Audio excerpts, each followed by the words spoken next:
Air India express की 80 से ज्यादा उड़ानें रद्द होने से सैकड़ों यात्री एयरपोर्ट पर फंस गए हैं। कैबिन क्रू के अचानक सिक लीव पर चले जाने से ये दिक्कत पैदा हुई है। पीटीआई को मिली जानकारी के मुताबिक कंपनी पॉलिसी से नाराज करीब 200 कर्मचारियों ने बीमारी की वजह से छुट्टी ले ली।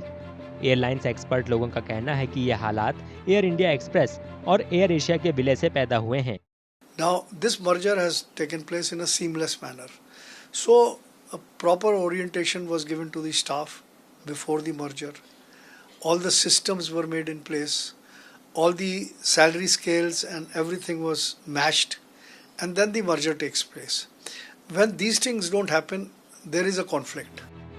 एक्सपर्ट्स के मुताबिक कैबिन क्रू का एक वर्ग में विलय के बाद नौकरी और सीनियरिटी जाने का डर फैल गया है। कोच्चि, कालीकट, दिल्ली और बेंगलुरु सहित देश के कई एयरपोर्ट पर यात्री फंसे हुए हैं। एयर इंडिया एक्सप्रेस में ये घटनाक्रम टाटा समूह के विस्तारा के पायलटों के इसी तरह के विरोध के तकरीबन 1 महीने बाद हुआ है।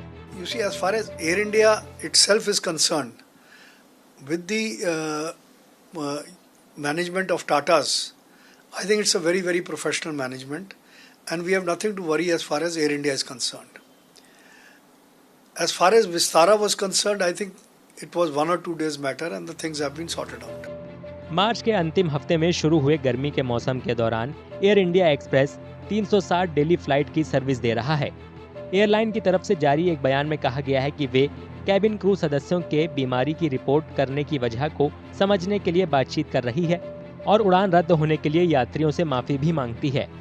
नागरिक उड्डयन मंत्रालय ने उड़ानें रद्द करने पर एयर इंडिया एक्सप्रेस से रिपोर्ट मांगी है और एयरलाइन को ये सुनिश्चित करने की सलाह दी है कि यात्रियों को डीजीसीए मानदंडों के अनुसार उचित सुविधाएं प्रदान की जाएं।